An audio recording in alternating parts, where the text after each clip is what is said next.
Reporter podcast. May the Force be with you.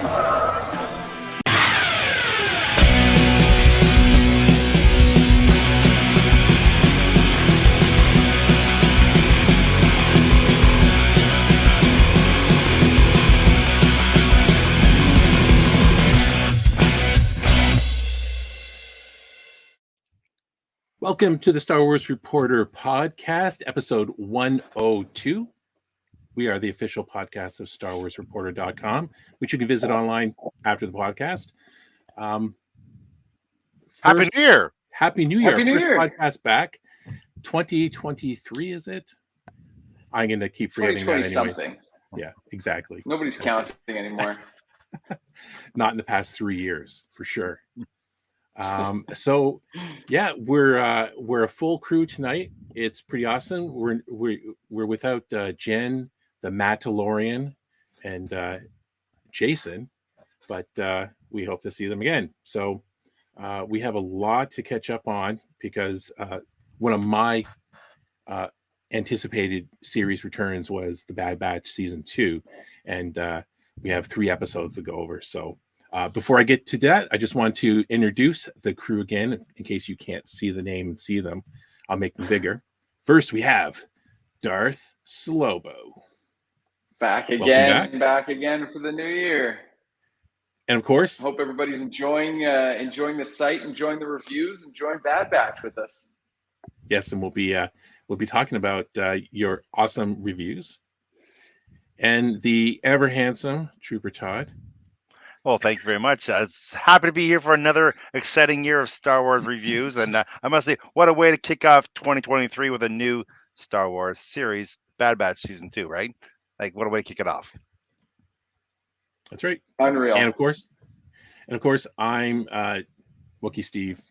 This is as close as you want to get to my face. So yeah, we got a big 2023 here for Star Wars. A lot of exciting stuff. Great to kick it off with the Bad Batch, though. Exactly. So what we're going to do is we're going to go through the premiere, which is episode 1 and 2. They're kind of the same kind of plot line spread out into the 2 episodes. But Adam, why don't you give us kind of an overview of the plots for 1 and 2, and we'll kind of jump into it. Yeah, for sure. I mean, I know we talked about this a little bit offline on our own, but like as much as we loved Andor, we were really excited for the Bad Batch, right? I mean, the series itself, amazing. The whole concept, the whole idea, phenomenal. And the end of season 1 definitely left us wanting more. And let's dive right into season 2. So we got an awesome 2-episode premiere for this season, and really, we start off right where we left off with the Bad Batch, right? Like just diving right into the action. They're off Camino where they left off at the end of season 1. They're on another mission. We see the whole team in action with Wrecker, Echo, and Hunter being chased by these crab-like aliens on a tropical planet. Of course, this shot we get from the trailer, we always wanted to know more, and that was really the opening of it. We dove right in, and we also see some interesting interaction here with Omega and Tech, where Tech's really trying to tutor Omega on Imperial ships and knowledge of Imperial technology, which is actually foreshadowing for later this season premiere. But the Bad Batch, of course, they work together as a team using their individual talents. They make it off the island. They make it off the planet, right back to Sid's bar, a place we know and love with the Batch. And we get, again, that snarkiness between Sid and the Batch. But we also get a really cool character. So we get Fee right in one of the opening sequences, who's actually played by Wanda Sykes. Now, I thought I heard her voice right off the top. She's got a very distinct voice, right? Yeah. And I thought I recognized it, but I had to wait and go into the credits afterwards to actually see, and it was Wanda Sykes. I thought that was really cool. I'm really hoping we see more of her, because we sort of get that Wanda Sykes, that trademark, the swagger, sort of Mhm. sassy interaction, right? That classic Wanda Sykes. So Bit of a that badass was really too, cool right? to see. Yeah. Oh, 100%. Like immediately confident in any situation. You're not gonna That hire was somebody really like Wanda. cool to see. You're not gonna hire Wanda Sykes for a little cameo, right? You know, like, you know what I'm saying? You're not gonna bring her on to the team for one little stint. This character is obviously going to evolve. That's our introduction to this character. Well, she was Obviously, referred to from Sid, I think, as a yeah. pilot. So I think she's going to be a scoundrel for sure. Yeah, So, yeah, that would, yeah. Hopefully we see more. Yeah, you know, you're right. You don't hire Wanda Sykes for a cameo. no. You just don't. But I mean, this was cool too, and that almost that distracted me a little bit from the mission that she gave them.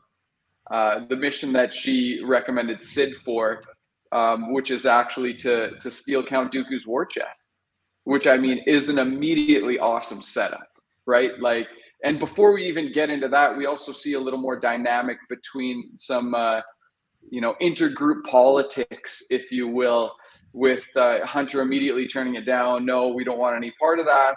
And then, Right. so what does Sid do?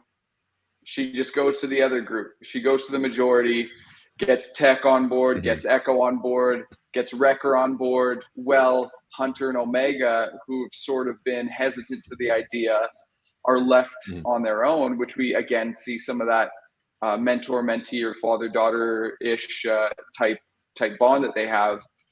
But Sid kind of undermines the whole group politics and ends up getting them on board. So back we head to Sereno, Castle Sereno, the lair of Count Dooku, and boy was I excited to go back here. I mean, I was a huge fan of the Clone Wars animated series, and to go back to a very significant location that we've seen many times before, Dooku leading the separatist forces from his throne room and his ominous castle. I thought that was amazing, and even to get more backstory. I know I said this in my review too, and we'll talk about it. But any Dooku backstory, I'm all for. But yeah, the objective of the mission is to steal Dooku's war chest, and this could be the job that gets the Bad Batch their freedom, right? That was sort of the stakes. That's how we were introduced to it. This could be the last job they need to do as scavenger bounty hunters in order to buy their freedom in an Imperial run galaxy. So the stakes were there, right? Right. And all for Omega too, right? It's all for basically And the for underlying Omega thing too. was we can get out of here and protect Omega, but that's the underlying kind of message was too is for her, right? And that seemed to be Hunter's main goal in this whole thing, where I find that, where you were saying, father figure, I think that Hunter's more the father figure, and the rest of them are kind of like the quirky uncles, with all their different skills. And he seemed to be more like, we can't do this because we can endanger Omega. And the rest of them are like, well, but we should do this because then we can kind of retire or have the money to do that. So I kind of think, maybe it was last year as well, but to me, it seems like Hunter's more the father. And totally. Yeah. And I think just even extending that, I think that you're absolutely right. Hunter is very protective, whereas the other ones are more like, hey, she made her choice. We made our choice. She's part of the team. And, Hunter's the one that's really almost overprotective of her, where the other ones are more comfortable with the idea of, her being around and equally as part of the situation as they are. Right. So one thing I noticed about season one, we found lots about Hunter, we found lots about Omega, we found lots about Wrecker, but they didn't really focus lots on Tech or Echo, right? And I thought these two episodes, we had a lot more glimpse of these two characters, right? Especially as we know, as they're in the middle of their caper, they somehow get split up, right? So that was a great opportunity to, of course, you have Echo and Tech to develop their characters a lot more. And that's why I really liked about that is the fact that we had a nice little moment with Echo and Yeah, it was Echo, right? Yeah, Echo and keep getting them mixed up because Tech's the other guy with the visors, right? So it's Echo. yeah, so it's Echo and Omega had a really good thing near the climax of episode 2 where they got a chance to, find a little more Echo and what makes him tick, sort of thing. Right. Totally. And we get to see a little bit more about their own motivations too. Like clearly right off the hop since season 1, Hunter's been about let's lay low, let's get our freedom, let's hide from the Empire, let's protect Omega. And now we start to see, like you said, Todd, Echo and Tech start to develop. We start to see their own motivations. Okay, well, maybe we can get more to do more against the Empire. It doesn't need to be just scouring away. We can do more against the Empire. I thought that was really cool. And exactly that was the big point I thought was really kind of neat is the fact that Echo's obviously driven, like, more people need our help. So it's not about us. Mhm. We can do better. We can help. Like, because, he's raised as a soldier and all he was about protecting the Republic and trying to create peace for the galaxy. He obviously sees what the Empire is doing is a lot worse than what was before. And he's saying, we need to help people. So it's like you're saying before, how everybody has we're learning more. Each character has their own kind of goal, what they want, right? So, Mhm. and of course, even Omega had an opportunity to learn and grow as a character in this episode too, because of the conflicts they face in these episodes. Mhm. Absolutely. Steve, So you want to add any? Yeah, go ahead. We're talking a lot here. No. You want to add one more point before I keep guiding us? No, through no, the no. first couple episodes? No, move on. I was just trying to set up my pictures Right on. for setting things up. You're going to be on the ball. You were really on cue with those. He was. It was quite good. It's like it seemed like it was well planned out. It was kind of It was absolutely planned. We planned for this for like days. Yeah. So the heist, right? That's a big thing, and I'll say this now: heists are big storylines in Star Wars. We've seen them, 100 times before. Whether that be Clone Wars, whether that be Rebels, but more recently, of course, Andor multiple times, Mandalorian several times as well, and now the Bad Batch again, right? And I'm never going to get tired of them. I love the heist story. It's always exciting, especially, to kick things off. But we get right into it, right? They land on Sereno. They get a glimpse of the Empire's tactics, like you were saying, Todd, how brutal the Empire actually is, right? We see Sereno in absolute destruction, completely scorched earth. They rain down on Sereno like they did on Camino, like they did on Mandalore. So the Empire's they're savage, right? We already know that. We learned that from Andor too, and we get into it, right? We see the team start to split up to try to steal the war chest. Where they're loading things on the ship. They're trying to get on the ship. They're instructing Omega of what to look for when they get on anything. What is it? Shiny and heavy. That's what we go for. And then, of course, things run awry. Things go awry, right? We see Wrecker knock out a trooper, and then that causes trouble. And then Hunter has got to create a diversion. But we still see them continue to use their stun on clones, right? Yeah. Can I jump in here, because this was driving me nuts? Why they're stunning the clones? Because they're just going to get up again. You know what I'm saying? They're not helping the situation. I don't understand why. I know because their brackets are brethren, but because they weren't affected by the chip in their head, right? So the other ones were. So the other ones are still motivated to kill or destroy anyone opposing the Empire, whoever, the Republic or the Empire. So, but the Bad Batch understand, like they're kind of like they've taken the red pill, right? So they're outside the Matrix looking in. When it comes to that, so I understand what they're doing. I'm just grateful because it's a Disney and it's cartoon that they didn't have everyone stunning or do like they did on the A-Team where they're like shooting AK-47s like crazy and no one's getting hit. They're just shooting at their feet. Yeah, but I just make it. But see, when there's a ship coming, they blast the ship. The person didn't walk out of those ships; they got blasted. You know what I'm saying? So why is it okay to kill somebody when on a ship but not on land? Because you can't see it, right? That's the whole thing with But it's when you're driving in me a nuts. technically a kid show, you can't see them getting killed, right? Like you remember the GI Joe cartoon Yeah, back oh in the no, I day? The understand. ship would Yeah, blow up, and you would see the parachutes yeah, come I out, know, which was I ridiculous. understand. I understand. But this is one point that's bothering me. It's just bothering me because I just don't think that's realistic. Because how can they thin out the herd they're fighting against when they just keep stunning them? Like 2 hours later, they'll be back after them again. It just makes no sense. So, Yeah, but but I think at a certain point, right? I guess as the episodes go on, we see how some of the clones are like starting to understand it's not just them, it's the ones with the chips. But I guess we'll get to that.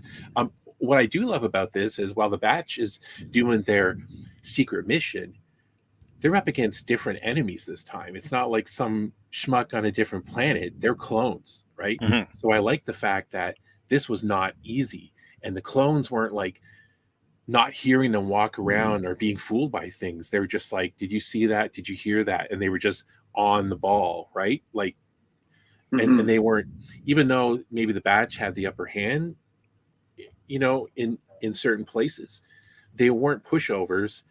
And it meant, especially when they have numbers and you're just overrunning them, right? I like the fact that they have challenging foes, which are kind of their brothers. Yeah, they I don't didn't like the just stunning. roll in, take everything, roll out successful mission. No, They faced serious challenges, and they were like both teams when they got separated. When the clones got wise to what was going on, they said, "Launch the ship, get it out of here." They were up against the wall, like they were pinned in some cases, which made things interesting. I thought that was the most cleverest, if that's a word, the cleverest idea that the Filoni's group wrote in the episode, where the clones knew that the batch was on the ship and what was going on, so they're like, obviously they're heading for the escape pods, and they just launched all the escape pods. I've Yeah, never would have thought of that. It's the most brilliant thing. And then they're trapped, and then they when all the containers filled with all the money starts falling off. What a cool thing that they had with kind of the little jetpacks or whatever holding it so it just doesn't crash. Because I thought, oh, what are they going to do now? They don't have jetpacks. These guys, they're not Mandalorians. So that was kind of a shock to me too. When it oh, was look, when the crates all separate, they made it so it separates, sort of thing. They all have, yeah, it was like Tech and who was it? It was Tech, stabilizing Echo, yeah, and Omega. Echo, right? Omega. Yeah, I thought that Stabilizing. was, you're right, Steve. I thought that was absolute brilliant writing. Like when we split up the group and we see, Tech has a plan, right? Let's go to the escape pods, of course. That's always the exit in Star Wars. Go to the escape pods, right? And then the clones, being wise, launch the escape pod suckers. Like, you're not getting off Sorry. this thing. But then bringing back the introduction, the opening of the season with Omega studying those imperial records, and that, okay, maybe she wasn't, we don't know if she was actually studying or not. We realized she was absorbing a lot of that information, Mm. in a way that when Tech didn't even have a plan, Tech arguably the smartest one of the batch, Right. Omega's the one with the background knowledge to say, hey, why don't we just hunker down in a container? It's got jets in it that'll damper the landing stabilize. for us a little Right. bit, stabilize. Right. I thought that was brilliant writing. Hmm. Yeah, exactly. And again, going back to you seeing um, what I'm going to refer to as the batch that are the uncles, like Tech was, getting her to study the ships. I think at one point you see her looking at the screen. I think it was like an A-wing fighter or something. That's what it kind of looked like to me when I looked at it. Um, all my pictures are messed up. Anyways, and then Hunter seemed to have different things that he was teaching her, or his approach. He seemed more at level with her when they were sitting at Sid's bar, and they were, Mm-hmm. you know, he was teaching her there, where Tag had a more like, read it, more sterner, just do it. Like she was kind of on her own. I think she was fishing, or I don't know what she was doing, but she was sitting outside the ship in the opening of the episode. So, but and I love the chase. It was good kind of seeing this. It reminds me of the prequels and the Clone Wars when they're being chased through the ship, right? They were relentless chasing them. Yes. Right? There was no easy way out. And again, you were saying, right, they kind of get split, right, in the groups. Yeah, they were I just thought it pinned. was Like really the clones pinned them.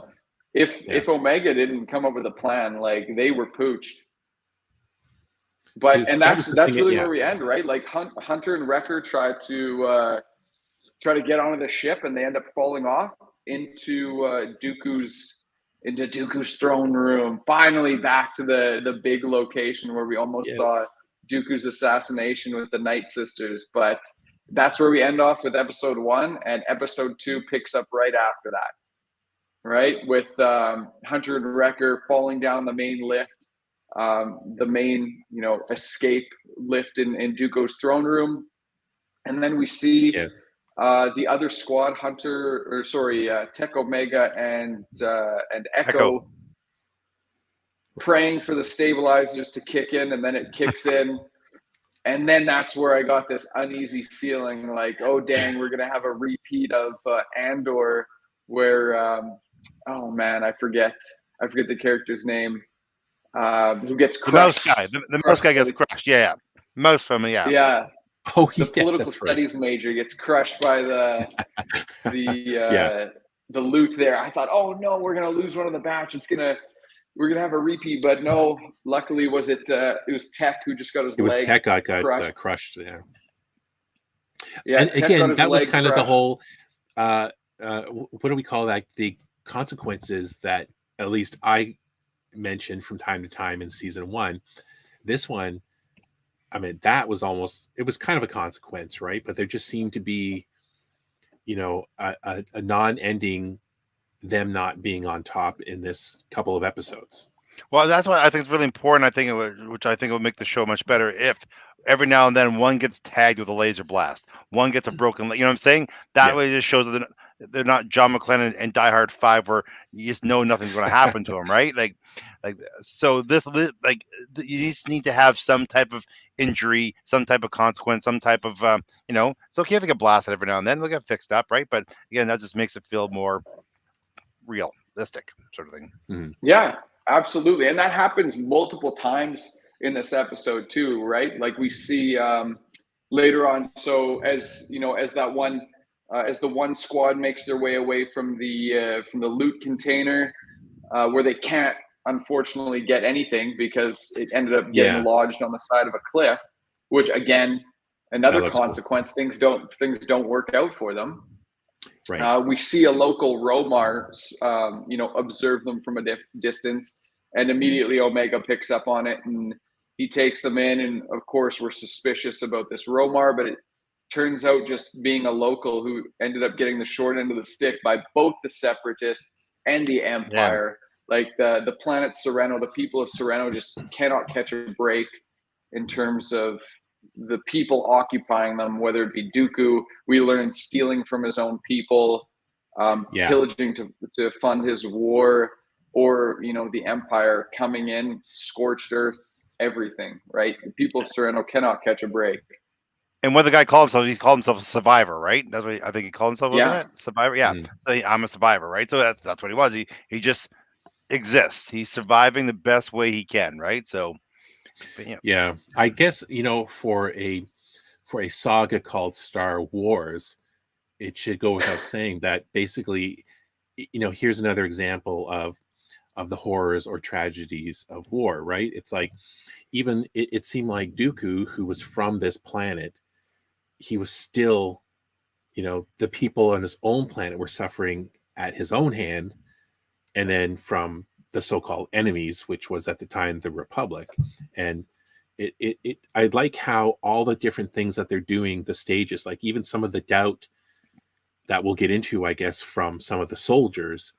And we even saw that in the first season, right? Like good soldiers follow orders, but then that wasn't always the case because then they have to know which ones to follow. So there's doubt in war, there's tragedy in war, there's this, this is like the overarching theme that's been happening, I guess, for 40 some years, I guess, that I really love about Star Wars. Well, that's what's like when you watch the original prequels, like there's the Empire's bad guys, and then there's the rebels who are good guys, but they never really showed what the Empire did. You know what I'm saying? Mm. Here you're really seeing the casualties of war. It's showing the innocents who are affected by the evil empire, what they're doing, how they're going through laying the land to waste. They're just scorching the earth. They're just watching the world burn, right? Like, that's what we're really, these series are really helping explain the fact that it wasn't just bad guys versus good guys, much more complicated. And there's a lot more innocents that are getting affected than what the movies originally showed. Totally. I 100% agree. Right? In the movies, we get clear good guys, clear bad guys. You're obviously rooting for the Jedi and the Republic, but all of a sudden, what's going to eventually end up happening. And these stories that we're getting are fleshing out that, right? We see in these episodes, especially in Andor, we see how ruthless the Empire is, but now we start to see this, the psychology that's going on behind the scenes of coping. Like, damn, I thought we were the good guys. Like, what's going on here, right? Yes. And we're definitely going to get into that in the second episode. But that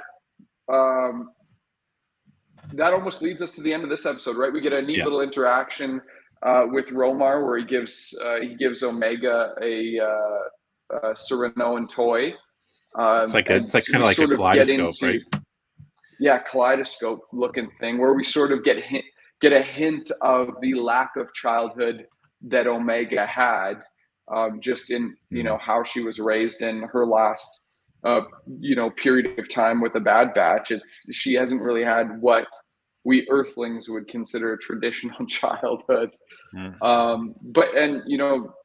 That's what we get, right? This was a struggle from the outset for the Bad Batch, right? Nothing went their way, and that ends the episode with them not actually getting any of the war chest that they went after. And that was a huge thing too. Omega went back to try to salvage something, and she had another interaction was with Echo, where he's like, just leave it.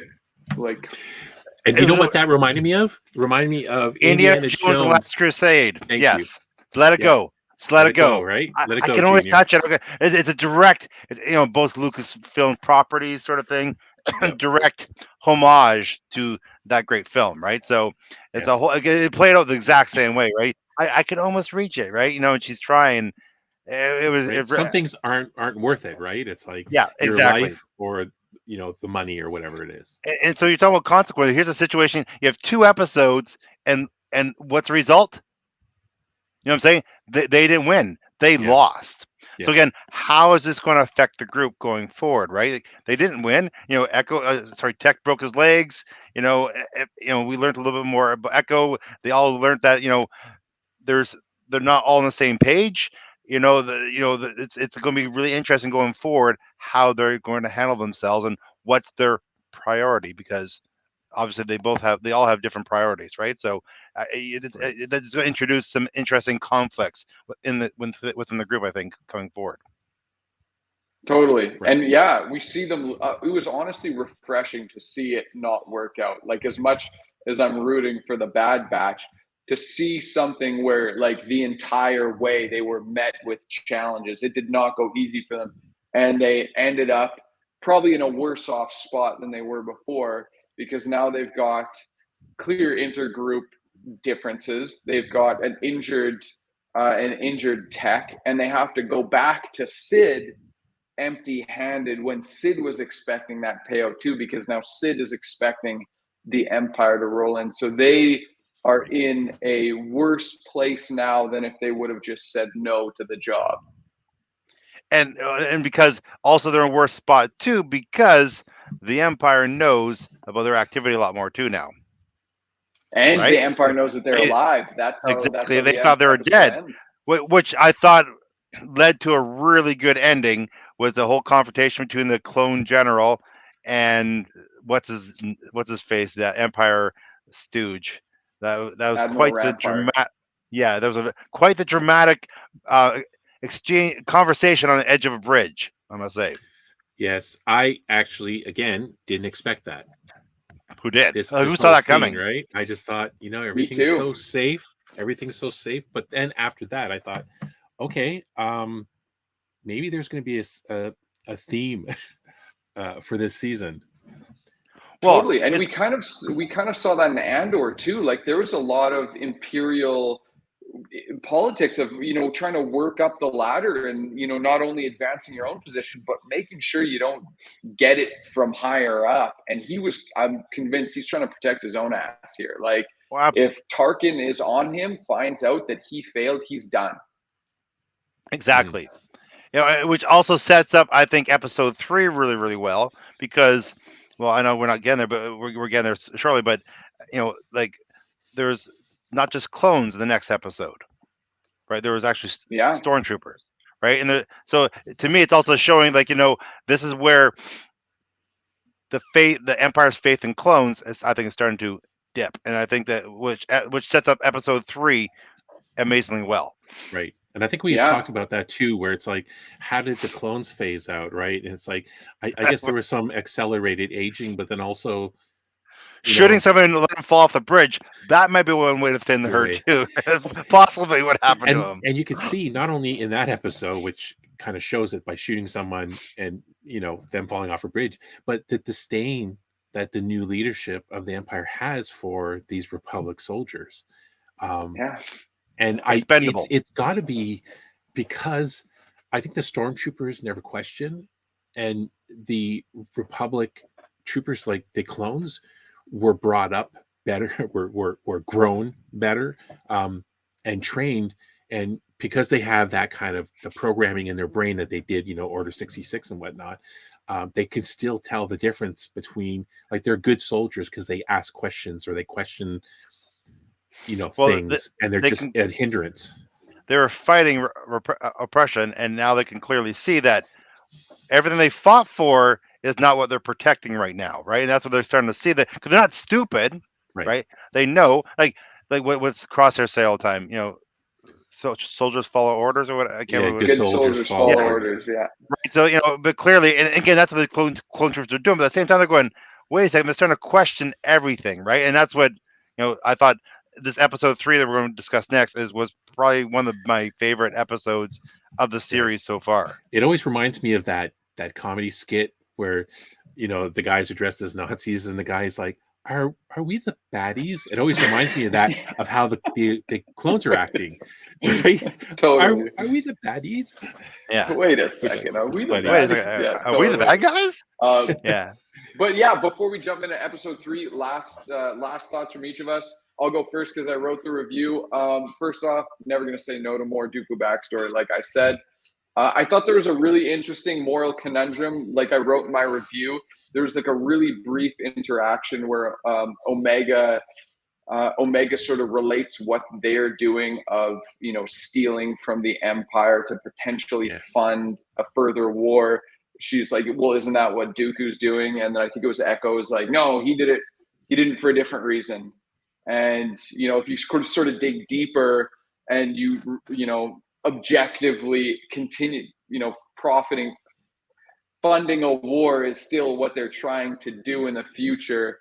I think that raises an interesting little moral conundrum, but the motivations for Hunter and Tech, I think, could leave the door open to a potential interaction with Luthen Real from Andor. If he's really gunning to get funds to fund his new rebellion, I think maybe there could be a possibility that we could see an interaction where Luthen maybe hires the batch to go on a mission to help him kickstart the rebel.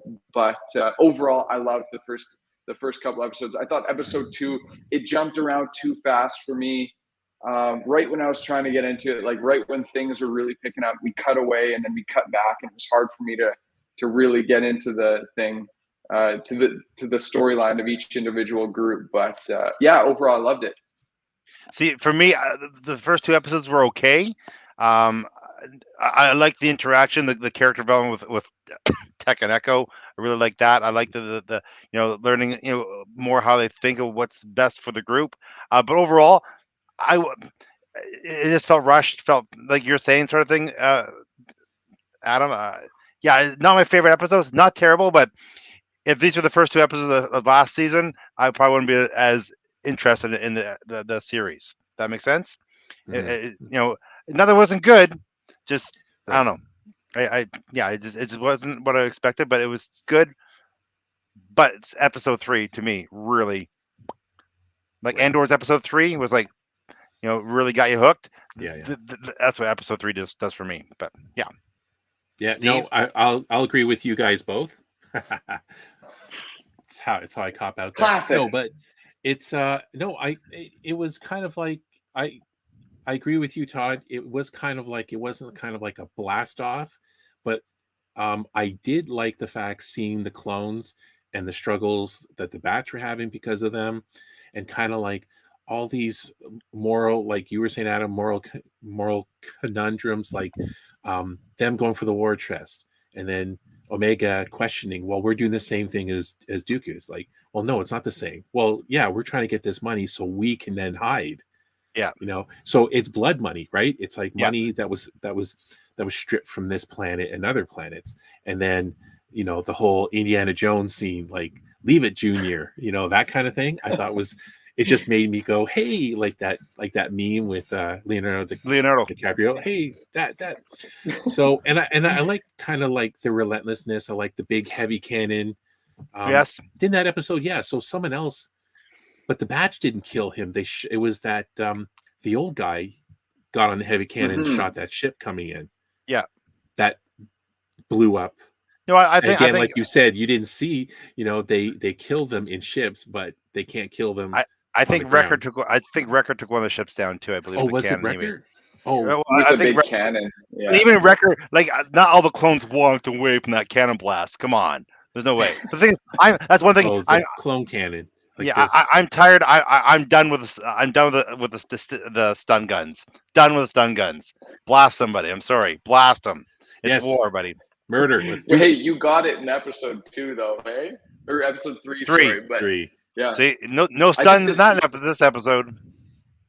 Yeah, Steve and Todd, I definitely agree with you. I think Star Wars thrives on like that 3rd episode. Definitely these last 2 series. I think this one, it wasn't the most exciting episode, but I think it has a lot of story potential. Like it was a really good setup for future stories. So episode 2 or episode 3? Episode 2, sorry, episode 2. Like it wasn't the first 2. They weren't the most like glamorous or show-stopping, but they planted enough seeds where we can go one of any directions. Absolutely. There's 5 story arcs they've made in the first 2 episodes, right? We have the pirate lady, we have Tech, we have Echo's thoughts, we have Hunter's thoughts, and so there's many different storylines we can follow for sure. And of course, with the Empire General whacking the clone at the end of the episode.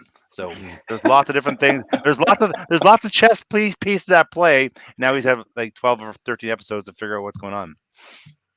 Yeah, but here it is. Like this is the episode we've waited for, right? Episode 3. Let's dive right into it. Amazing, right? Could be easily. I said top 5. It could be one of my top 3 favorite episodes of the series overall, right? Absolutely fantastic. It's right from the opening. Right from the opening, it's like really mysterious. You had no idea where you were on this new like desert-like futuristic planet where there's segregated crops and there's this ominous castle overshadowing this entire settlement. We don't really know what's going on, but we see like the inside of a shuttle with the Imperial forces. This early prototype stormtroopers finally coming in and descending on this planet, almost reminiscent of those shots in The Force Awakens when you see like the rattling of the First Order troopers and you really getting like vibrating, hyped up because finally we're getting some stormtroopers. And of course they come off, there's sirens blaring, people are running inside for cover. We really get to see how feared the Empire is across the galaxy too, right? This is an unknown planet to us, and they come in, people are running away. A single squad with a general, or he calls himself governor. Governor. He's going to governor be the coming governor. in. and then we get a really cool interaction with the governor. Is it Tawn or Tawny? I think I wrote Tawny, but it could be Tawn. It's Tawny, I think. Yeah. Which Tawny is Ames, governor of the. so I was Sorry, gonna say, go like, ahead, Todd. well, the fact that this planet, obviously, when Princess Leia and Return of the Jedi was freeing Han Solo, had that bounty hunter suit on. Obviously, this is where that character came from, sort of thing, right? Playing that race, right? Because the same kind of mask apparatus, the same kind of vocal distortion, sort of thing, which I thought was a nice little touch too, to make it feel like Star Wars, right? That was a really nice touch. Right. Totally. That was one of my first thoughts too. Like when we see her first with the helmet on, I was like, damn, does Star Wars ever have some really good helmets? Yeah, I know, right? And as soon as she starts talking, I'm going, oh, it's just like it just reminded me of Princess Leia in Return of the Jedi in their outfit trying to free Han Solo. I just love that kind of little of information sort of thing. Like, so yeah. Yeah, Cool. I mean, when the stormtroopers and the governor are coming, right? You could see the governor, like I wonder if you could see it in this picture. He's very like nonchalant, and they're just going to come, and he announces to the governor like, oh well, we're taking over now and I'm the new governor, and And blah they're just blah gonna blah. roll over. Yeah. And then she's Yeah. just like, no, pulls the guns on, and then I think I have the picture here, right? They get surrounded by by the battle droids, and I thought that was good. And then he becomes this sniveling little fool, Yeah. which I thought was kind of cool, right? We see kind of a theme that they did in Andor, where it's like the very, tough and pompous overdoer, and then when they get hit with the action, like Cyril, who I don't think is going to be redeemed anymore, and then whoever, and even like I forget her name, the blonde with the white suit there, like the actual Imperial officer. Oh, yes. Deidre? Or Mira, wasn't it? Which Mira? one? Oh, Mira. Mira. She is like very, very strong and tough. And then when things hit her, you know what I mean? You kind of see the weaknesses, right? So I kind of thought that was a nice touch where they're just like, nope, which is kind of ballsy because, they know what they're going to be fighting against. It's just one planet. You got the whole empire, right? So I thought it was kind of ballsy, but then it's because of the separatist background. So yeah, exactly. And the thing they're making a stand, right? No. And they're putting their foot down, even though they know it might not be a good idea. This is what they're doing. They're taking a stand, right? And that's totally. It sets up a really good confrontation right away, right? Right away, immediately, right? We get like two really big callbacks or introductions. We get the battle droids coming in, which is huge. Like all those prequel fans get super excited. Those battle droids, the sounds, the clunky sounds coming in, the Empire, like this governor, Tawny's not going to roll over. The Imperial governor is shaking in his boots. And then we cut back to Rampart calling Crosshair. And so we go back to what I assume is Coruscant on the Imperial clone base. This reminds me of sad Cyril. This scene when he's waking up. I see that. He's sad Cyril gets up, and we get to see his life. Right, it's the name of the episode, right? The solitary clone, and it's like this is his life, and we get to see that, right? People that stick with the baddies, like in that skit, or the collaborators, right? Their friends are all gone. This is their life. It's almost nobody wants to interact with him. He sits down at the clone table. Everyone moves their lunches away like he's the stinky kid. Yeah. And it's funny because you see in this scene too, the two clones at the table here are talking basically politics, and the ones like, I hope this new law passes or something, for whatever in the Senate. And as soon as Crosshair comes over, they don't want to talk in front of him because no one trusts him. And that's a little bit like we get that one. I think that one interaction between them says so much about the transition from clones to recruited stormtroopers too. And it's like it happens so fast when they're talking about that debate over the law being passed or the bill being passed in Senate. I think it was to actually go out and recruit among planets, which we see happens in Rebels. But it's just like just little nuggets of that transition between clones to stormtroopers that I find super fascinating too. Mm-hmm. But yeah, we get Crosshair being called to the principal's office in the classic PA voice, right? Do you know that who almost caught me off guard. in this episode, the voice you hear of the lady calling him down and stuff, and the tactical droid later on in the episode is done by an actress named Shelby Young. And years ago on the site, we interviewed her because she was the voice of Princess Leia in the Forces of Destiny. The series of shorts that they did, and we ended up getting an interview with her and the showrunner of the show. That's super cool. Yeah, she was very, very excited. She was well aware of the footsteps she was stepping in by, being Princess Leia in the series. And I think she's voiced a few things from them since then, including Princess Leia, I think, in the new Lego movie or video game. Cool. And stuff. So she did the voice of that and the tactical droid that's later on. That's super cool. Mm-hmm. But yeah, we get another really interesting interaction between Admiral Rampart, where he's sort of, he's leaning back in his chair. He's sort of dismissive of Crosshair. You don't get your commander duties back yet. How long were you on Camino? So we sort of get to a little hint about the time lapse. Why did you want to come back? Sort of thing. Many clones have gone AWOL, but of course, who requests Crosshair? He's back, baby.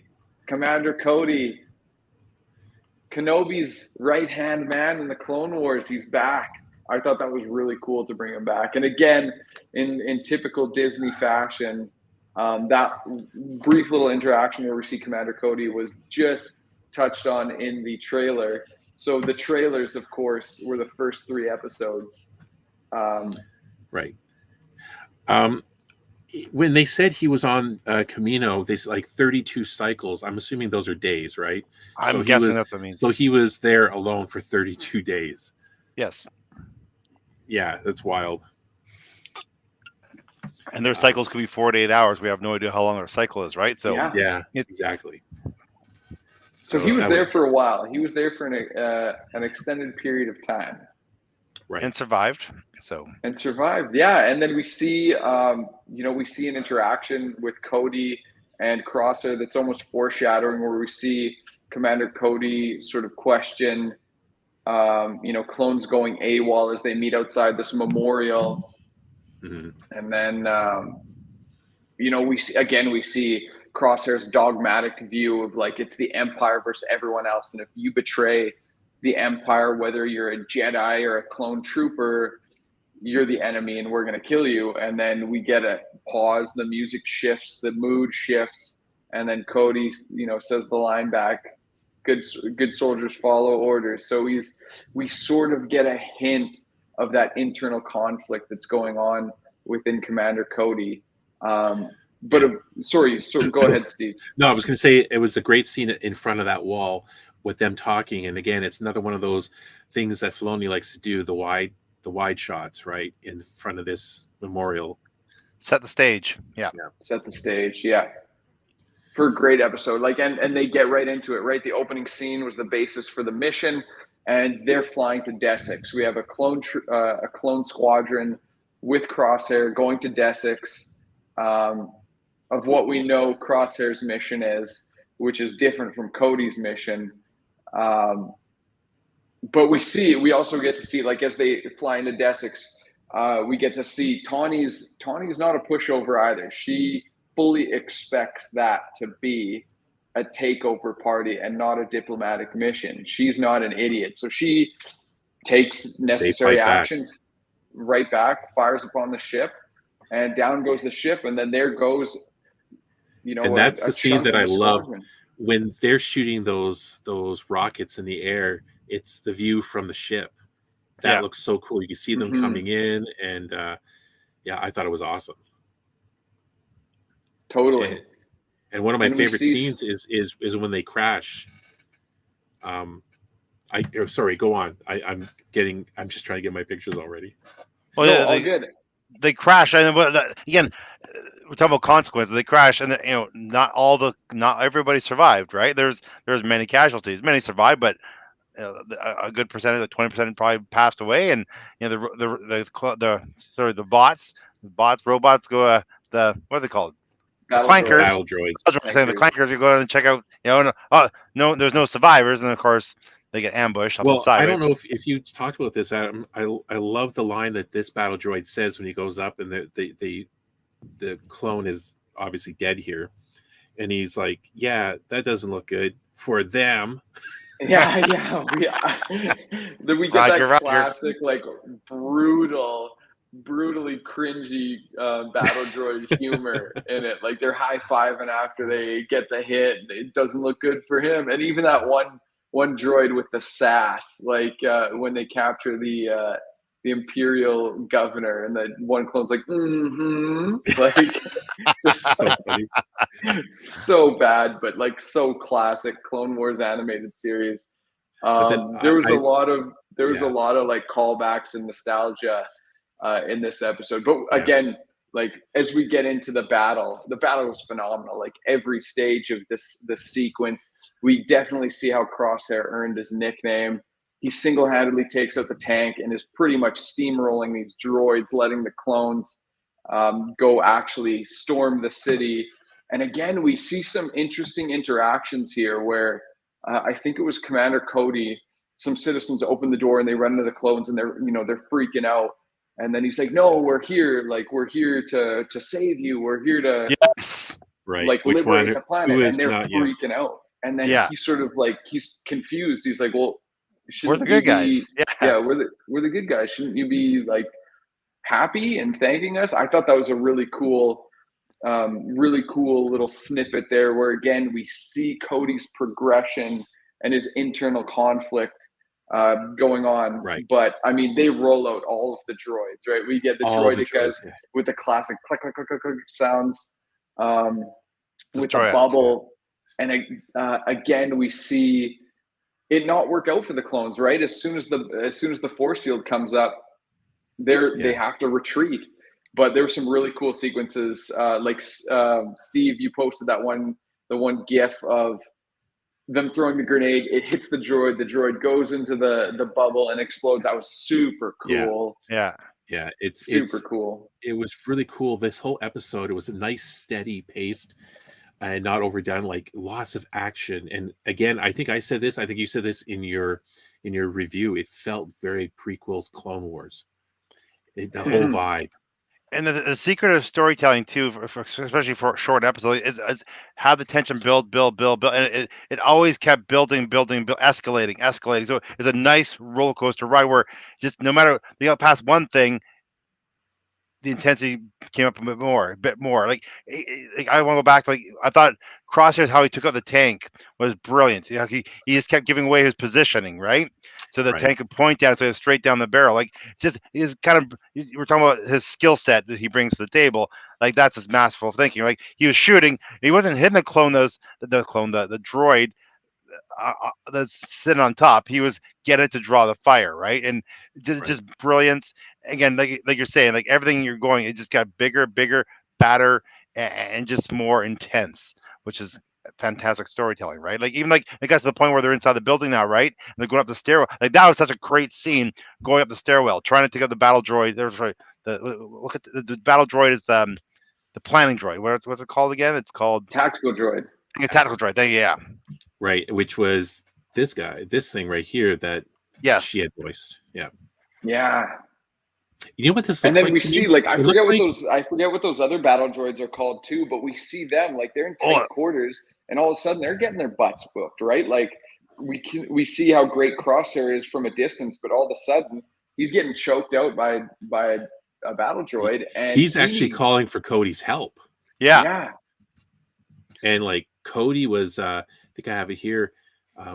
Cody was going crazy too, right? He was like, it got to like you would see in real war where, you can't use the guns now. So he pulled out a knife and he's like stabbing in hand-to-hand combat with these droids, which was very, very raw. It was very nice to see. Like that Yeah. sounds weird, but Yeah. No, I love the pucks, the mirror pucks that the Crosshairs was using on the so you yes, can shoot around the corners. That was just brilliant. I thought, like you're talking about Oh yeah. amazing storytelling and writing and concepts and sort of thing. Like we've never seen that before, right? You know what I'm saying? He throws a little puck against the wall. It's a mirror, blast it off the mirror, right? It was pretty That cool. was super cool. Like greatest shot of the series too. Like a spinning thrown puck. Bam! Like He's watching it and hit cool. doo-doo. It hit both people too, right? I was just so good. and I kind of like when the other clones kind of came up finally to back them up, and the whole Yeah. flamethrower thing. That was very cool. yeah. And then they finally make their way to the top, and we get this brilliant interaction where we fully see Commander Cody's conflict, where they're discussing peace and who's on the right side. And Tawny brings up that she was working in the back end when she was a separatist senator to Right. try to put forward a treaty between the separatists and the republic, and she name drops Mina Bonteri, and that's actually a callback from the Clone Wars. That was a huge arc too, where Mina Bonteri, who was a separatist senator from Onderon, worked with Padme behind the scenes. There's a lot of espionage and secret. They were working together to try to work out a treaty to bring together the separatists and republic to try to end the war, not knowing that Dooku and Sidious were pulling the strings, orchestrating the war, and they weren't going to let it happen. They wanted to continue the war to a point where Dooku actually orchestrated her assassination. There was a whole thing with Mina Bonteri's son getting back and the thing, but it was a huge story arc. So that callback and the fact that she saw the inner workings of, hey, I put forward a peace treaty. I worked on that, and our own leader killed the senator and predicted the fall of the republic and the rise of the empire. I know this was never about peace.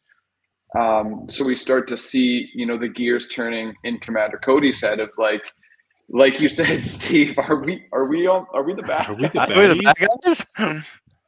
Hey, how can you know? The evidence is right there. Like he's looking in a mirror and like he doesn't like what he sees, right? Like they're doing wrong, and it's clear to him because he's got a good conscience. He knows what's right, what's wrong. Even though he has a chip in his head, he has to follow Order 66. But other than that, he can clearly see a conflict in a situation. Who's the good guys and who's the bad guys, and he clearly saw that they weren't in the right. Yeah. He negotiated with her and she let him go, and he was like, kill her. He's like, no, we're trying to negotiate a resolution. And then of course the ending that It's no we surprise all knew was going to happen. But of course, Crosshair's the one to pull the trigger like he always does. But like you were saying before, Todd, I feel like this episode, it was like building the whole time, and then you get to the end and Crosshair is going to pull the trigger, and he still does, and it like all of a sudden takes your breath away. Like it just, the intensity was there the whole time. Yeah. And then basically the city is taken back, and I really love this when the Empire gets control. Look at that scene. It's just red sky. The sky's on fire, right? Like it's going to scorch Earth again, right? It's exactly what they're going to do. They're just going to take every resource and they don't care who dies or who suffers. Right. And they're like arresting people and going house to house, kind of like in any occupation force. And stormtroopers, not clone troopers. Stormtroopers. Right. They're the ones that don't question anything, right? Exactly. So, they send the clone troopers in to clean up the mess.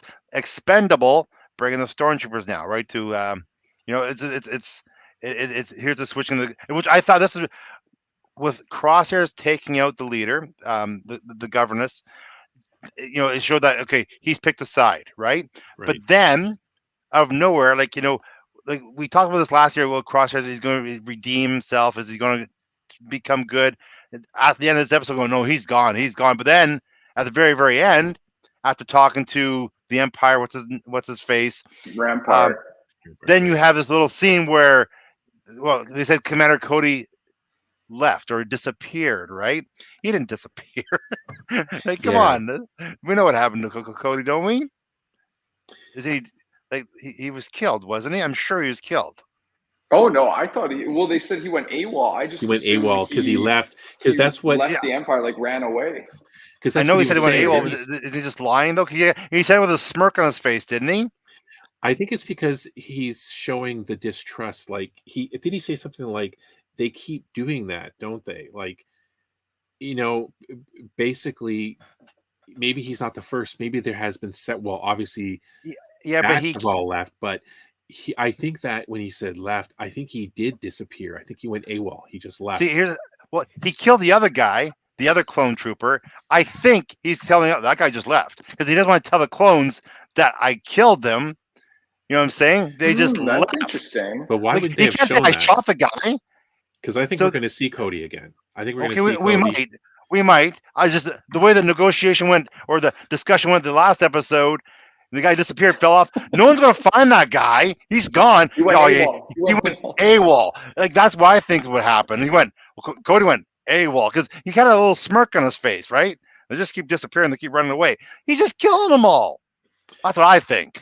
I like That's interesting. when Cody and Crosshair are talking at that wall again about Yes. after the mission, and Cody is saying, "Are we making the galaxy better?" Mm-hmm. And then, of course, Crosshair does that whole, good soldiers follow orders. And I wrote this entire thing down that Cody says to him. It's really cool.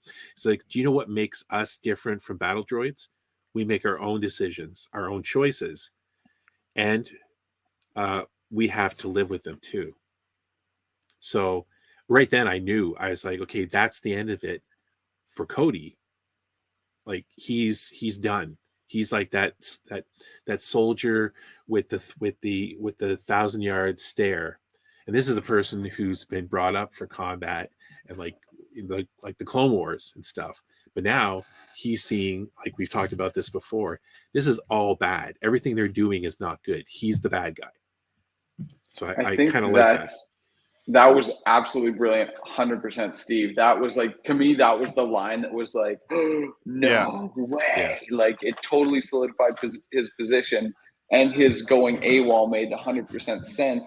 But that to me stuck out for two other reasons. And one that I sort of thought about later. First, in my mind, I was like, he's 100% thinking about what he did to Kenobi. Like he was the first one that we saw to execute Order 66.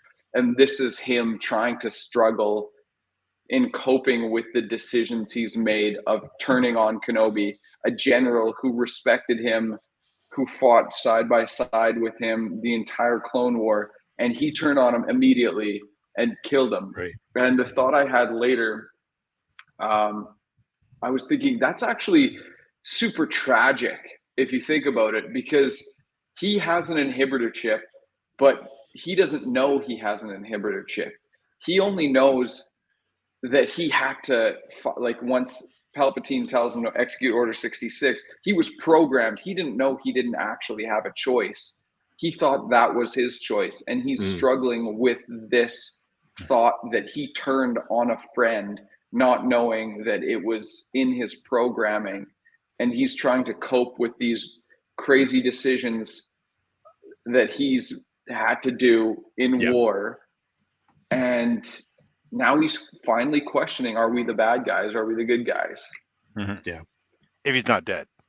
Right. Maybe he's not dead. Now I hear you guys talking sort of thing, but I'd like to see him again. But again, I just thought I thought he went AWOL. So that's what I thought. I think it makes the clones look not just like a bunch of monotone clones just attacking everything with their blasters, that they actually do think. Like, I know we've had the Bad Batch and you have different characters in the Clone Wars and stuff like this, but that they're not just clones, that they're people, right? So they have their own personalities. They're not stupid. They're not emotionless. Yeah. Right. Yeah. They are people. They say, well, clones don't have souls, but these guys clearly do, because they don't all think alike. They all have their different likes, dislikes, and yeah. Right. Okay, I gotta go, but I thought the first 3 episodes are awesome. I thought episode 3 was amazing. You guys are awesome, and I'm looking forward to watching more Star Wars and talking more Star Wars with you guys in 2023. All right. Thanks, Todd. Thanks, Todd. Take care, guys. I gotta run. See you later.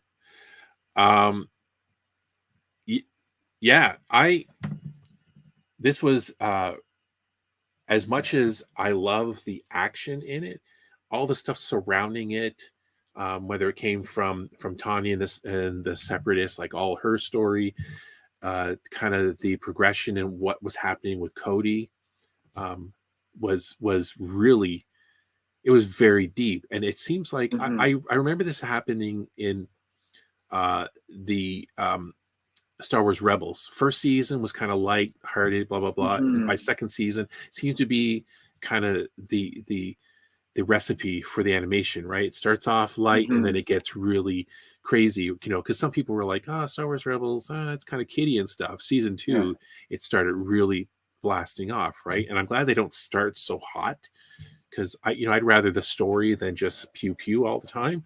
And this was deep. This was my favorite episode of both seasons. Like, oh, totally. Like, very deep. It's you're 100% right. It had equal parts depth and action, and I don't think that the action ever took away from the depth because of how many times they brought it back to Cody's struggle the whole time, and that, like, just that struggle that he's going through is just so fascinating too. And the fact that he's continuously questioning that in the middle of the battle, in the middle of negotiating peace, and then he ends up seeing the descent of the Empire, right? Like, it's you're 100% right. Equal parts action, amazing depth. Easy favorite for the series. Even at the end where you see, you know, the Star Destroyer over the city, and they're rounding up citizens and going door to door and stuff. And it was that point where you see Cody look, he's got his helmet off, and he's just looking around. You see the different scenes, and he's watching it, and all the things happening when they're getting on the drop ship. You know, him and Crosshair stare at each other. And Crosshair had his helmet on, and they just staring at each other. And Crosshair probably has the attitude of, "Yep, it's the way it is," and they could see it, right? And Cody is like, he's disillusioned. He's probably feeling hollow. You know that feeling where you're just like sick because it's like your belief system has just crumbled or something. Like, that's what it is. Totally. This whole belief system crumbled right then. 100%. Yeah.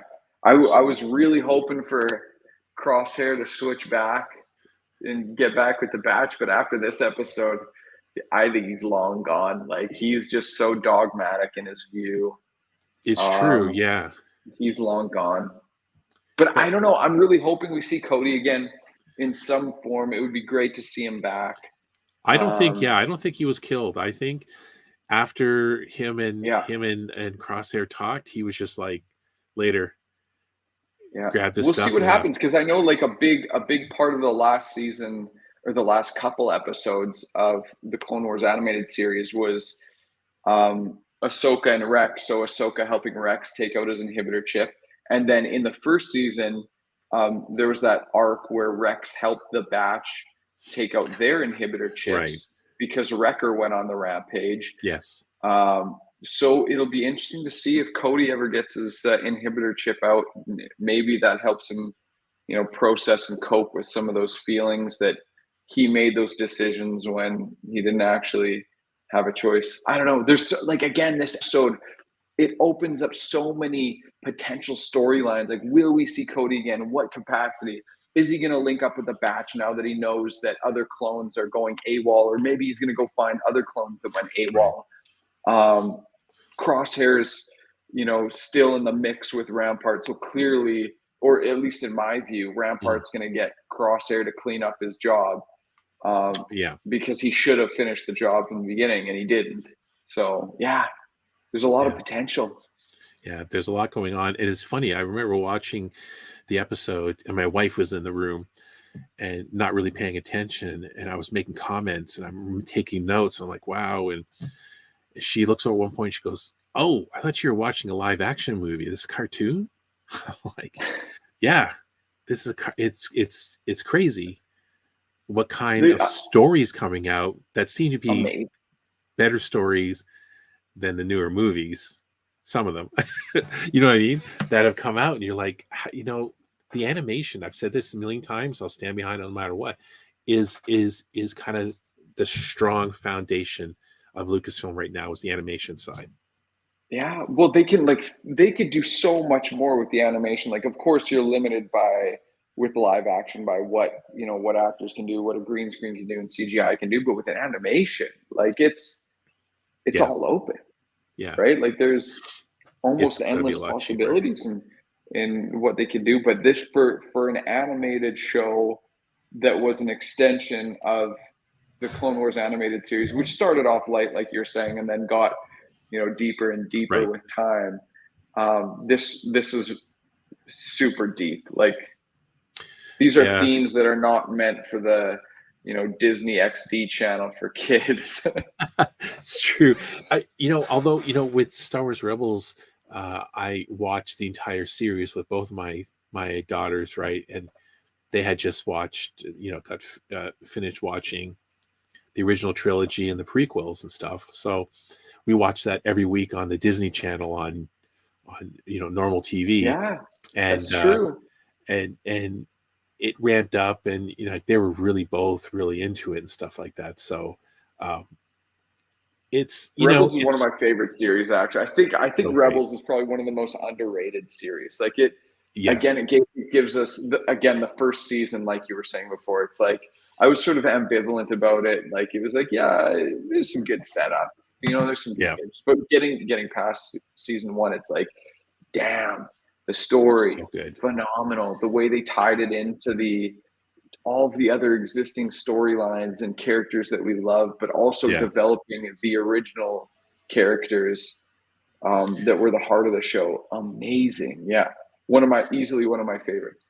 Right. And again, too, I like the fact that the animation hasn't been dependent on cameos. They have characters that kind of come in, but it hasn't been dependent. It's been original characters. And one of my favorite Jedi characters is Kanan. Totally. From that season. It's Absolutely. amazing. Voiced by Prince Jr. Mr. Dreamy himself, Freddie Prinze Jr. Freddie Prinze Jr. I know. The Teen Dream. I remember I was watching him stream. He doesn't really do that anymore, where he would stream video games on Twitch. I tuned in one time, and he was on Xbox or something, and it was really funny. So he would talk, answer questions and stuff like that. And he answered a few of mine. He actually liked the name I used. He liked it was some kind of like Lord of the Rings theme. He's like, "Oh, Lord of the Rings is my jam. I love that so much." But he had told a couple stories I thought was really cool about the first time he met Mark Hamill, because he had an idea for a TV show and he wanted Mark Hamill to be in it. And he told some funny story. He told about the time when he was a kid when he met Prince. Because I think I mentioned something. Prince is my favorite singer, and he's like, because his dad was famous, Freddie Prinze, right, from Chico and the Man and whatever. He was a comedian back in the day. His father, bad drug problem and whatnot, and I think he overdosed. But his godfather was Bob Wallace, like the famous karate master, American karate master or something. So he got to meet a lot of people through him. He was a kid. He met Prince one time, and I forget the story, but basically, he kind of said hi or whatever to him. But he's such a normal, cool guy, Freddie Prinze Jr. Totally. And, I don't think he doesn't stream much anymore. I remember at one stream he was like talking, and then he hears family come home. He goes, "Oh, gotta go," and just turned the thing off, and he was done. I just thought it was funny. It was like what every husband does when their family comes home. Totally. And I have his cookbook. Honey's home with the kids. Gotta go. And I actually have one of his cookbooks. So.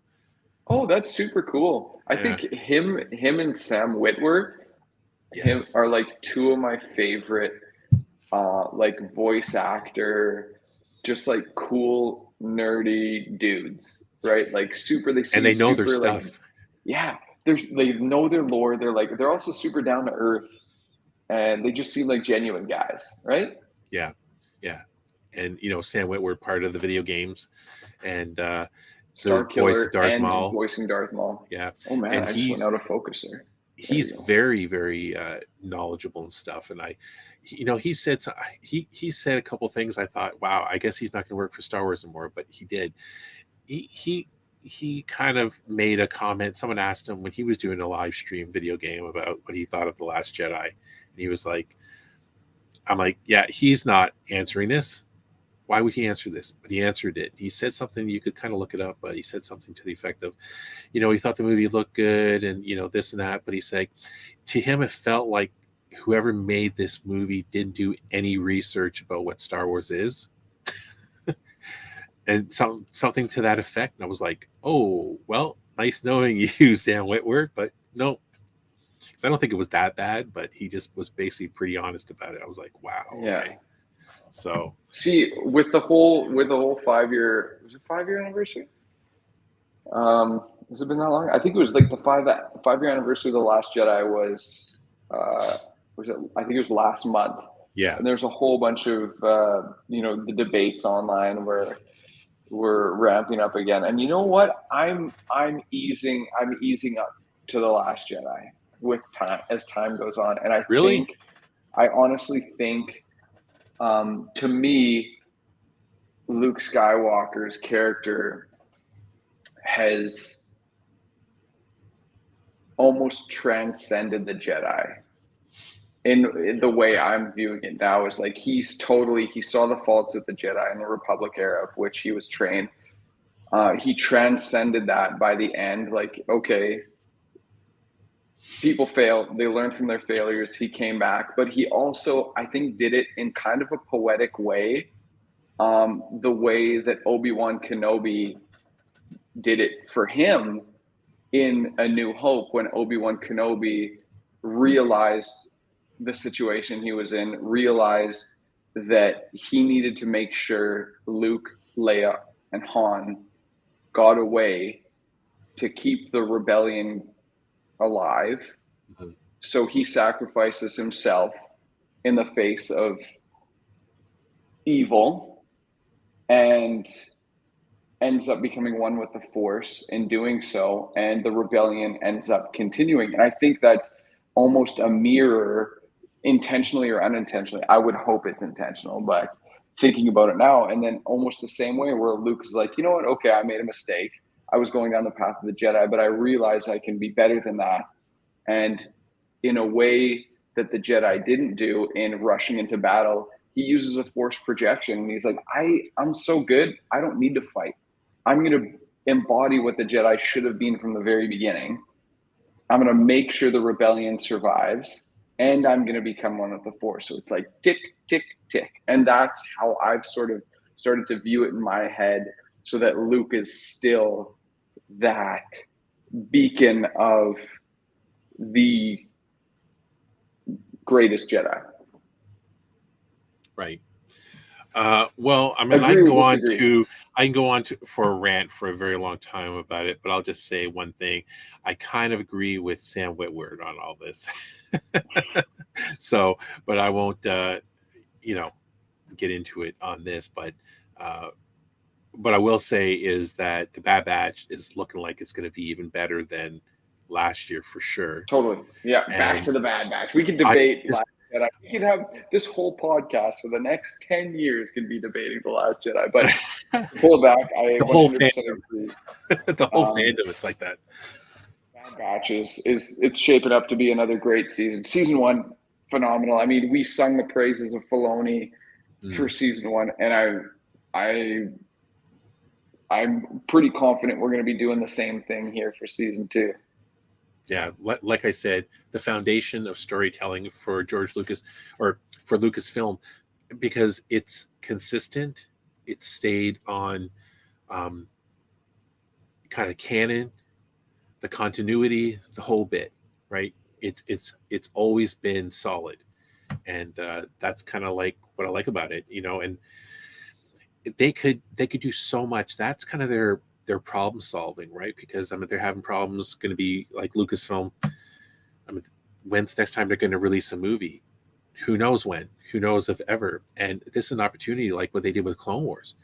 Make a movie, release it in theaters, and then the next then they make a series after the movie, right? Movie set up, get people all in the Totally. theater, make a ton of money, and then have your series. They could do that with so many series. You could talk about the lost tales of Luke Skywalker on Tatooine. You could talk about this character, like all the ones that everyone says, oh, we need to have Revan on screen. Why do live action if you don't like if it's hard to do live action of some of these characters from the EU that it's kind of here and not here whenever it's convenient, right? They kind of dip into it.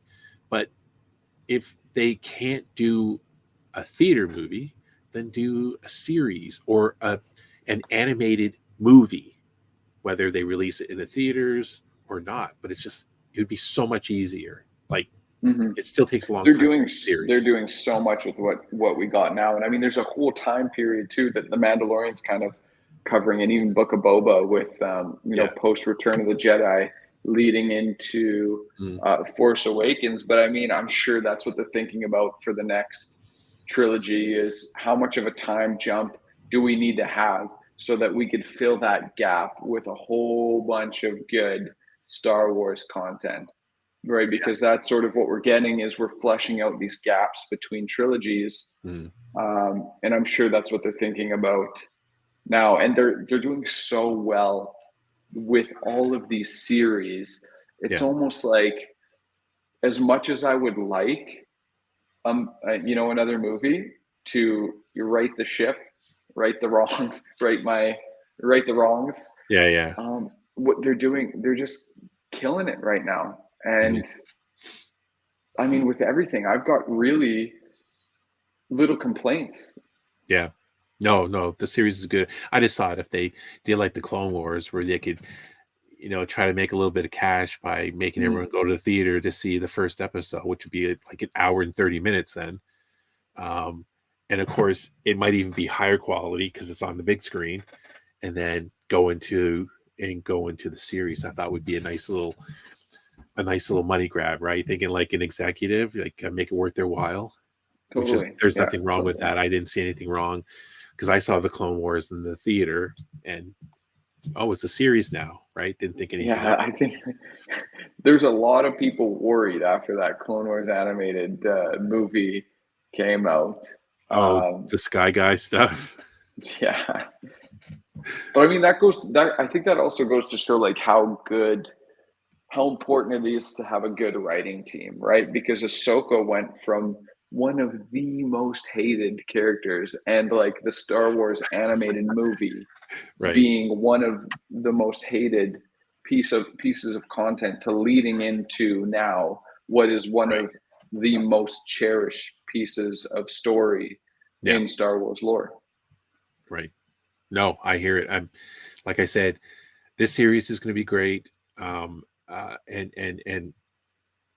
it'd just be so easy for them, speaking as an outsider that doesn't have to do all the work, so easy for them just to do what you're saying, fill all the holes, do all the stuff that they can, just use Filoni. And then the animation is only going to get better and better as time goes on, right? When new technology and, the same consistent storytelling that makes it good, right? Because when people were waiting for the movies and this and that to come out, there was always the animation in between, right? Like Clone Wars was on for 7 seasons?